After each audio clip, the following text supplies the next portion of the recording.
Bonjour à tous, ça faisait longtemps qu'on ne s'était pas vu, quasiment 2 mois. Et dans cette vidéo, je vais vous expliquer pourquoi. Parce que ça va avoir un impact sur la suite de mon activité sur la chaîne. Donc je vais vous expliquer tout ça tout de suite. Donc comme je l'ai laissé sous-entendre dans un post il y a plus d'un mois il me semble, j'ai dû traverser un événement tragique de vie comme on peut en traverser. Et j'ai dû stopper toute mon activité pendant plus d'un mois. Cet événement tragique a été un deuil familial.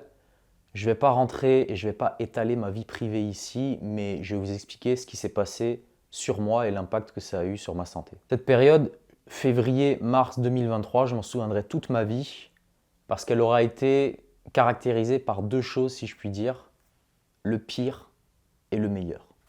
Le pire parce que pendant ces 2 mois, j'ai vécu, et je vais être tout à fait honnête avec vous, mon pire état de santé de toute ma vie. Mais aussi le meilleur parce que de cette période, j'ai appris tellement de choses sur moi, sur la santé, sur les réactions qui se sont passées dans mon corps, que je vais m'en servir déjà pour moi personnellement, me comprendre et faire les meilleurs choix dans le futur, mais aussi pour vous partager de l'information, pour faire de la prévention par rapport aux troubles que le stress peut procurer. Alors ce que je vais faire, c'est que je vais vous replacer un peu dans le contexte, dans la chronologie des choses, pour que vous compreniez vraiment ce qui s'est passé. Ceux qui me suivent savent que déjà l'année dernière, en septembre 2022, j'ai eu un petit épisode pas très chouette en termes de santé. Alors, comme vous le savez, moi j'aime bien de temps en temps faire des vidéos bilan personnels, des bilans où voilà, j'évolue, je parle un petit peu de ce que je vis, des pistes d'amélioration que j'ai concernant mes indicateurs de vitalité. Enfin voilà, j'essaye un petit peu de brainstormer, de réfléchir sur moi-même, de me poser des questions pour évoluer, pour m'améliorer toujours. Et donc en septembre l'année dernière, j'avais eu un problème d'épisode de tachycardie, notamment la nuit. Alors en termes de médecine, ce n'est pas vraiment de la tachycardie, puisque ma fréquence cardiaque, elle n'atteignait pas les seuils qui permettent de définir comme la tachycardie, mais j'avais une fréquence cardiaque au repos et notamment la nuit qui était un petit peu trop élevée et qui m'empêchait de bien dormir. Et pendant longtemps, j'ai cru que cet épisode de tachycardie, je vais l'appeler comme ça, mais c'est pas vraiment la tachycardie, c'était dû à un manque de minéraux, un manque de magnésium, un manque de sodium. Et c'est vrai que quand j'avais touché à ça, mon état s'était un petit peu amélioré, mais pas tant que ça. Et en réalité, tout ce temps, j'étais dans l'erreur, puisque c'est quelque chose que j'ai compris notamment avec ce qui m'est arrivé, ce que je vais vous raconter tout à l'heure. Toute l'année 2022, et là je suis tout à fait franc avec vous, j'étais en épuisement chronique. J'étais en épuisement chronique pour une raison simple, c'est que je suis actuellement en train de passer un diplôme fédéral de naturopathe en Suisse, puisque ce n'est pas reconnu en France, donc j'ai dû tout recommencer depuis le début en Suisse. Donc ça me prend 3 jours de cours par semaine, donc déjà la moitié de ma semaine, elle est bouffée par les cours. Cours qu'il faut ensuite potasser puisqu'il y a un examen à l'issue des 2 ans. Donc là, je vous parle de ça, j'ai encore rien fait pour moi. À côté de ça, vous ajoutez les consultations naturopathie, vous rajoutez les cours particuliers que je donne, vous ajoutez le développement de la chaîne, les vidéos, le développement du business, vous ajoutez le sport, l'amour, les copains, la famille. Bref, vous avez compris. En 2022, je n'ai pas pris un seul jour de repos. Je travaillais les samedis, les dimanches inclus. Je pensais un petit peu que j'étais invincible. Et donc, j'ai payé l'addition en fin d'année 2022. Ce qui s'est passé ensuite, c'est que durant les mois d'octobre, de novembre, je me suis bien retapé, si bien que je suis arrivé en décembre et j'étais frais. Honnêtement, j'étais très frais. J'avais un bon sommeil, j'avais un bon rythme, j'avais repris le sport. Franchement, j'étais bien. Et donc, c'est à ce moment-là, ou même légèrement avant, qu'a malheureusement frappé la vie, comme elle peut frapper beaucoup d'entre nous. La maladie a frappé un de mes proches. Donc ça, depuis octobre, je le sais depuis octobre, mais on va dire que voilà, ceux qui ont accompagné un proche dans la maladie, grave, savent de quoi je parle. Il y a tout qui change à partir de ce moment-là. Ça rentre dans votre emploi du temps. Vous faites des allers-retours à l'hôpital ou autre part pour régler tout ce qui doit être réglé. Vous pensez tout le temps à ça, vous y pensez quand vous couchez le soir, vous y pensez quand vous vous réveillez le matin. Enfin, ça devient omniprésent d'un point de vue physique, mais ça devient aussi omniprésent d'un point de vue mental. Et donc ça, voilà, je l'ai vécu en fin d'année, mais en même temps, je me sentais bien. Et voilà, il y a eu des rebondissements, il y a eu des débats. Et puis arrivé en fin d'année, je me sentais quand même plutôt bien. Et donc malheureusement, en janvier, il y a eu une accélération et ça s'est terminé début février. Et donc ça a été un véritable coup de massue pour moi, pour des raisons diverses et variées que je ne vais pas détailler dans cette vidéo. Et donc c'est à ce moment-là que mon corps a décidé de manifester tout ce stress par ce qu'on appelle la spasmophilie. Donc j'ai fait en début février, je crois, ou toute fin de janvier ou début février, j'ai fait une crise de spasmophilie un soir. Alors spasmophilie, je vous dis tout de suite, on range plein de choses à l'intérieur, on ne sait pas vraiment ce que c'est. Spasmophilie, donc la maladie des spasmes, donc des contractions musculaires qui sont involontaires. Donc je vais vous planter la scène, vous allez voir, écoutez bien, c'est impressionnant. Je me couche dans mon lit le soir. Je vous ai dit, hein, en fin d'année 2022, pardon, je me sentais plutôt bien, j'avais un bon sommeil, etc. Et donc je me couche, ce soir-là, je m'en souviendrai toute ma vie. Et au moment de partir dans le sommeil, j'ai un espèce de coup de jus, comme si on m'avait électrifié le corps. Et tout mon corps commence à se contracter, juste au moment où je pars dans le sommeil. Et donc je sens vraiment comme un coup de jus, hein, vraiment je l'ai senti au niveau des surrénales, qui parcourt tout mon corps. Et à ce moment-là, je suis dans un état d'éveil intense. Mes yeux, qui normalement, tu piques du nez, tes paupières elles se ferment quand tu es fatigué. Là, mes yeux s'ouvrent comme si c'était la guerre. J'ai chaud, ma fréquence cardiaque s'accélère. Et ça pendant 20 à 30 minutes. Ok. Au bout de 20-30 minutes, la fatigue prend le dessus. Je repars dans le sommeil et tac, de nouveau, au moment où je pars dans le sommeil, j'ai de nouveau le même phénomène qui arrive. Et ça, je ne vous mens pas, ça a duré toute la nuit. Et quand je vous dis toute la nuit, je n'ai pas dormi une seule seconde.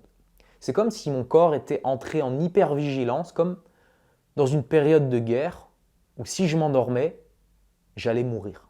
Donc il fallait être en éveil, il fallait réagir, il fallait faire quelque chose.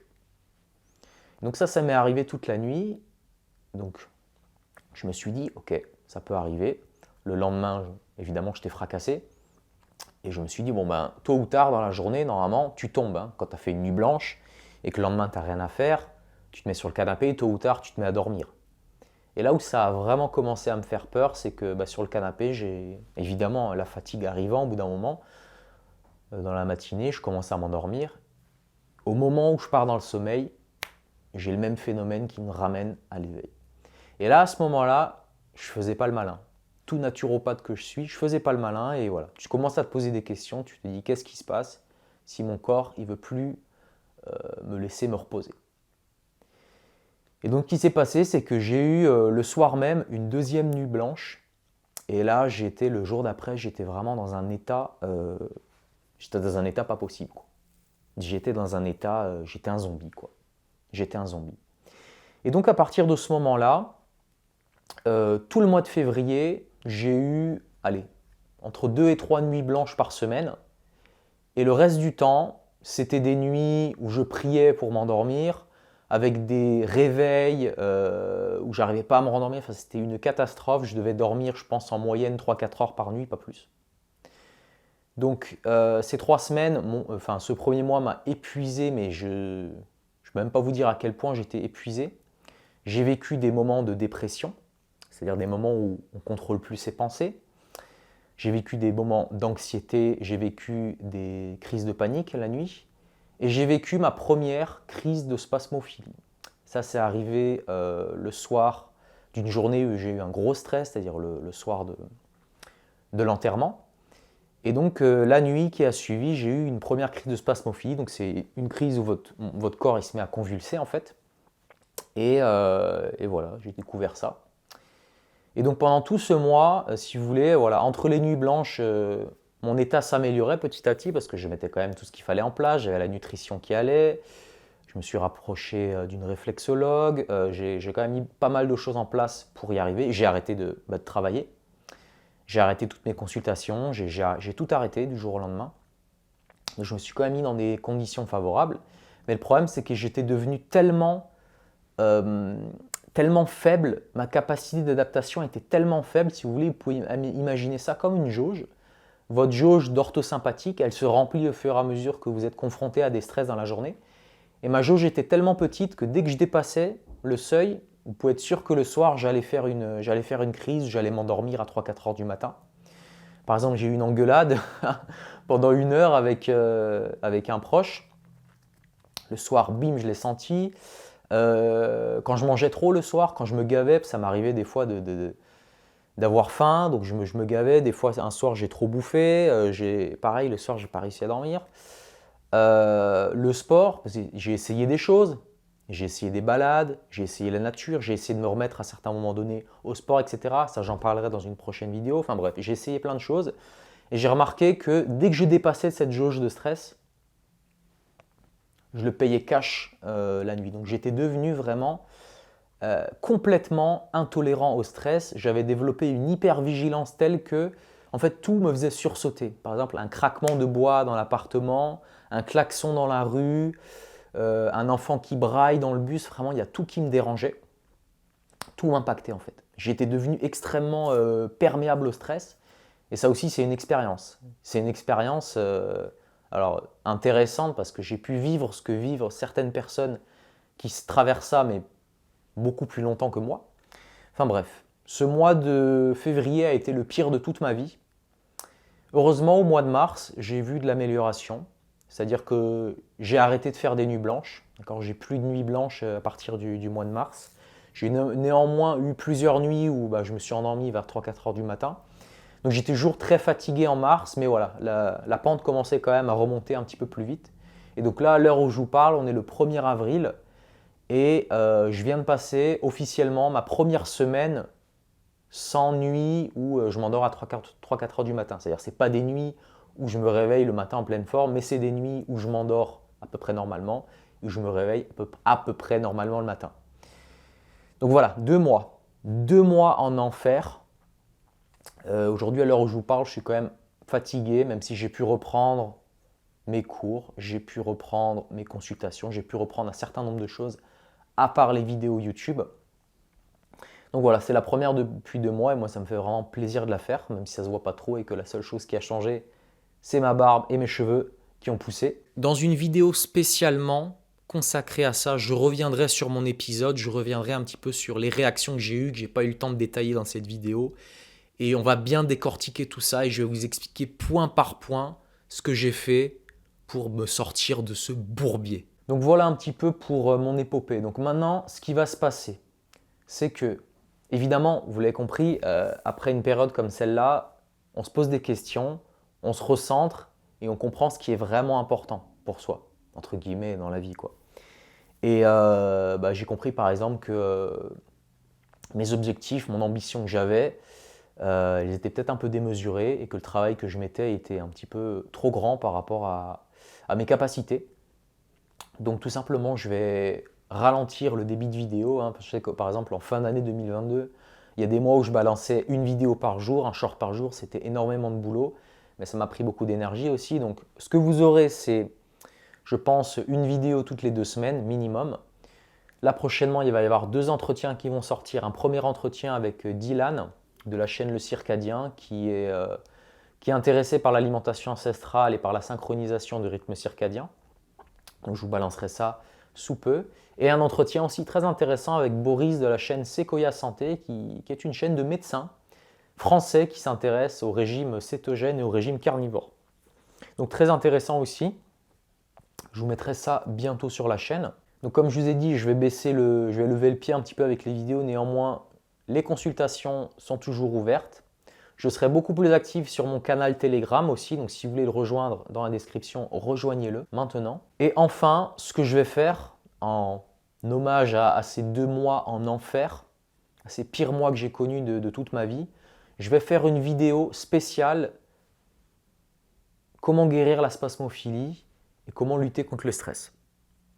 Parce que quand j'étais confronté à ces problématiques, j'ai cherché des témoignages, j'ai cherché des vidéos, j'ai cherché du contenu de gens qui expliquaient comment faire pour s'en sortir et j'ai malheureusement pas trouvé grand-chose. Alors ça touche beaucoup de monde, la spasmophilie, hein, contrairement à ce qu'on peut penser. J'en ai parlé autour de moi.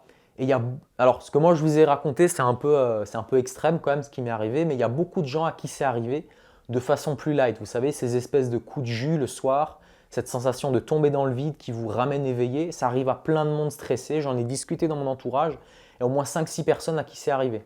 Et dans ma famille aussi, apparemment, c'est les prédispositions génétiques. Donc je pense qu'il y a beaucoup de choses à dire là-dessus. Comme je l'ai dit, moi j'ai appris beaucoup de choses de cette période. Et j'ai envie de vous partager tout ça et de partager ça avec le plus grand nombre. Alors évidemment, c'est ce qui a marché pour moi. Donc ce n'est pas forcément ce qui marchera pour tout le monde, mais au moins ça donne des pistes et ça permet de réfléchir. Voilà. Bon, je terminerai cette vidéo quand même en vous disant que ça me fait très plaisir d'être de nouveau derrière la caméra, parce que je suis devant et derrière bien sûr. Et voilà, donc je suis très content, j'en ai pas fini encore, je reste quand même assez fatigué, j'ai pas pu reprendre le sport comme je voulais. Donc je suis conscient que ça va prendre un peu de temps. D'après des témoignages de burn-out que j'ai lus, bon, j'ai pas vraiment fait un burn-out, mais on peut ranger ça un petit peu dans la même famille. J'ai quand même lu des témoignages où les gens mettent 6, 8, 9, 10 mois pour s'en remettre, des fois 1 ou 2 ans. Bon, je suis quand même content que chez moi, ça va quand même plus vite. Et ça va plus vite pour une certaine raison, je pense. C'est pas pour me jeter des fleurs, mais c'est parce que je mets quand même un certain nombre de choses en place.